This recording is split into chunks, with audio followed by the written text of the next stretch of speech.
All right, so I made some adjustments. If you had been listening to the track, you know that the bass was horrible. I put the MH Thump on there, and then there was another plugin that was on the bus, and it just sounded terrible. So I was like, let me just delete those. Maybe I don't need anything particular on the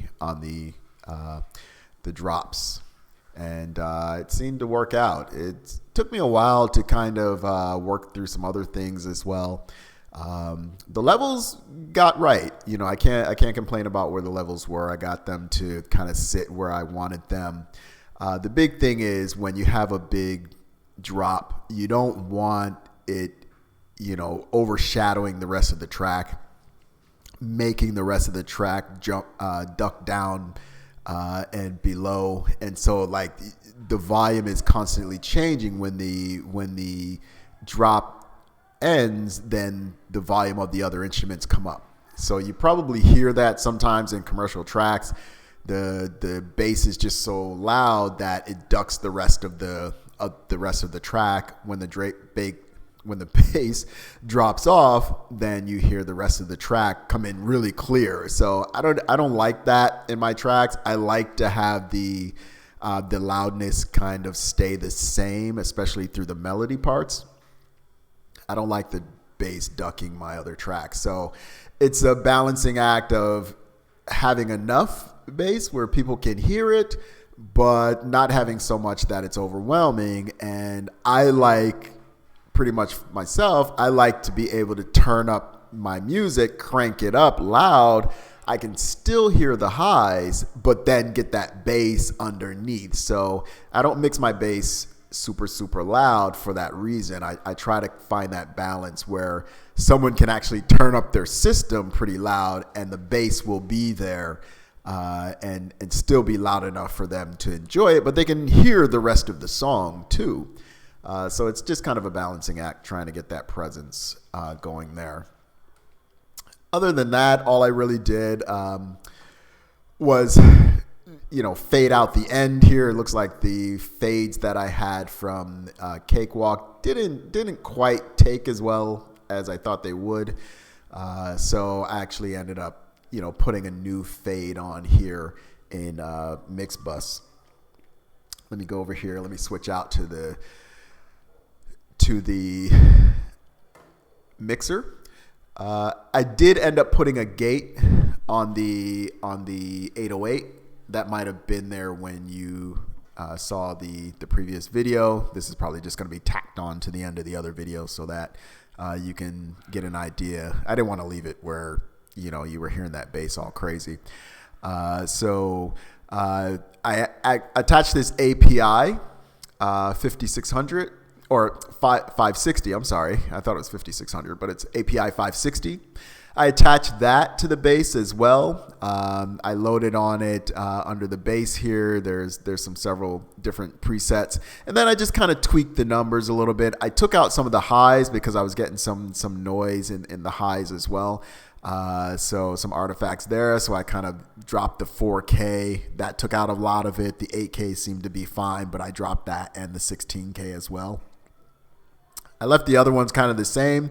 The 63 is kind of down where that I like the bass in that area. I like the bass in about 60. So I left that up pretty high.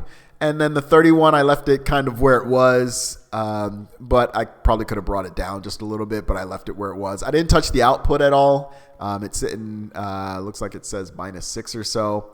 The analog is on here. And this equalizer, it actually worked really well. There's a decent amount of rumble in it, a decent little amount of grit in it too.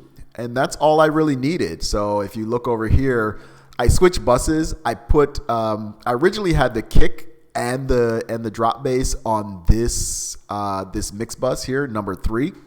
I separated them. The kick now is only on the Mixbus 3, and then on Mixbus 4 is that drop bass. You can see the drop basses here. So I messed with the levels going into the Mixbuses a little bit. I did drop down the synths and the drums as well too. I dropped them down a little bit too. I was trying to get. I was really working on the luffs. Just when you send your tracks out to streaming, you have to be careful of the luffs, and I'll kind of show you what that is. If I go to session here and I go to export to audio files, like I was showing you before, they give you these options of what you can do. Like Apple Music, their LUFS is -16 or so. Now you can actually change this. You can edit these and change the loudness LUFS to, I changed it to -14, but they're going to squash it a little bit. They're going to squash it to -16 because that's their standard. -14 is a standard for Spotify. And SoundCloud, maybe it's Spotify and someone else is -14. Some of them are like -13 or -12. Just depends on the streaming service. But Apple, I know, is like -16. So I stuck it there at -14, and then hopefully they will squash it to 16. Pretty sure they will. So it used to be you could kind of master a CD, and you could drive up the LUFS as much as, -6 or so. And it was really, really loud on the CD. There was just, this war going on of who could have the loudest CD, but streaming companies don't like that. They don't want the experience from one song to the next to be that different. So they just decided, okay, it's going to be at this level, and that's it. So that time frame of just making it super, super loud is kind of over. But I pretty much like to hear my music loud. I was listening to a track on Instagram, and I'm like, my track does not sound like that. When I dump it down, it doesn't sound like that. And the main reason is that because we're normalizing here. If you uncheck this, it's not going to normalize and do this loudness limiting right here, limiting those LUFS to -14. It's not going to do that.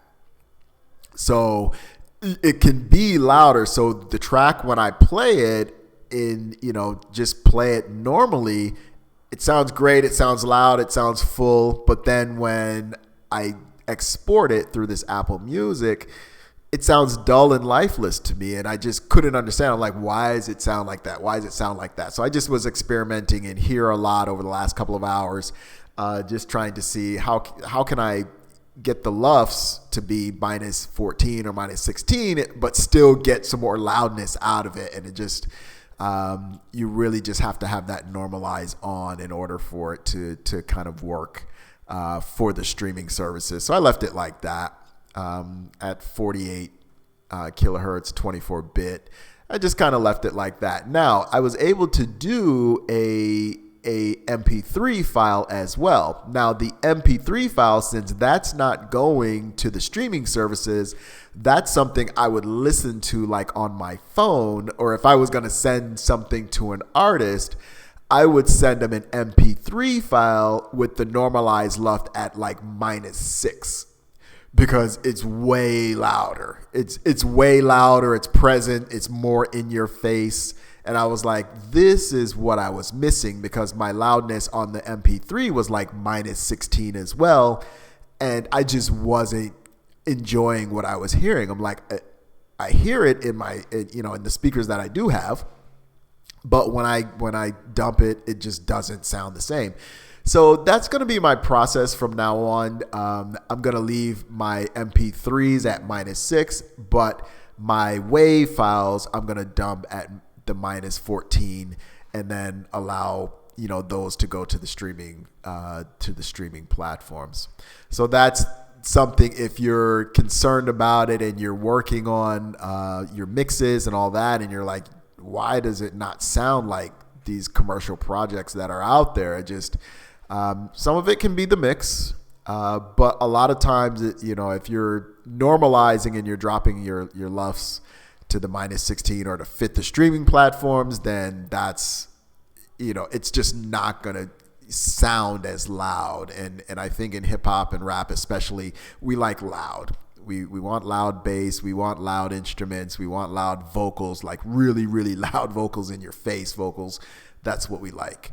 So we're used to hearing that, and if we don't get that from we don't get that from the track, then we kind of will skip it. And so if you're selling beats to someone, you don't want them skipping your track just because it didn't sound quite as loud as everyone else's.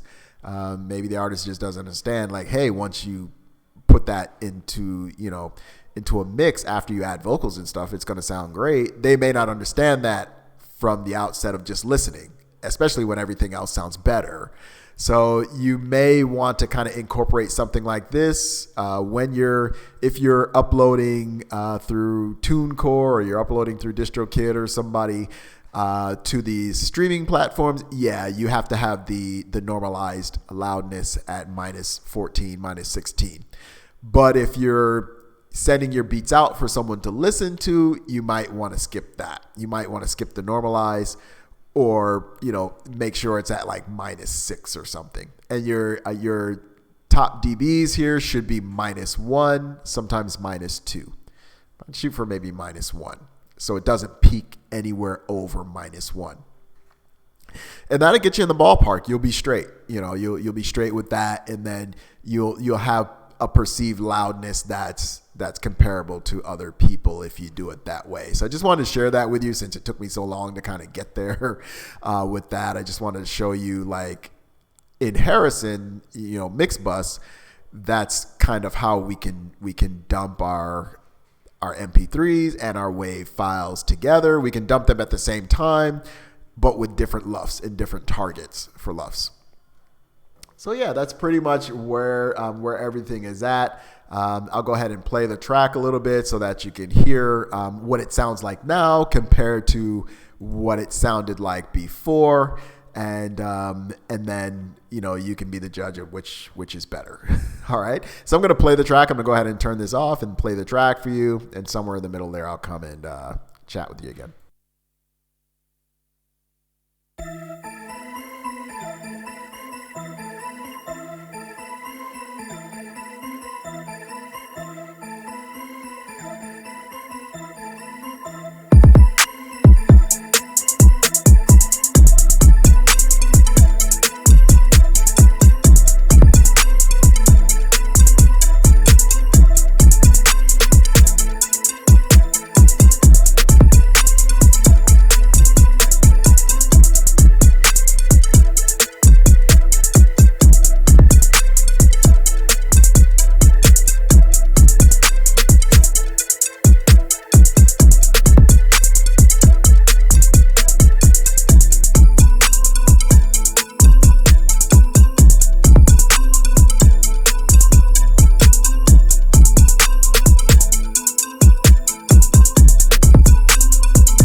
Okay, so I'm not going to make you suffer through the whole track.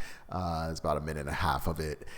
So you can see the difference for what you may have been hearing before, and now what you're hearing is 100% different, especially as far as the 808 dropping in there. It just sounds so much better. So I got to get used to whatever tools I'm going to use for the 808. I like this API 560 on the bass. That it brought it out quite a bit.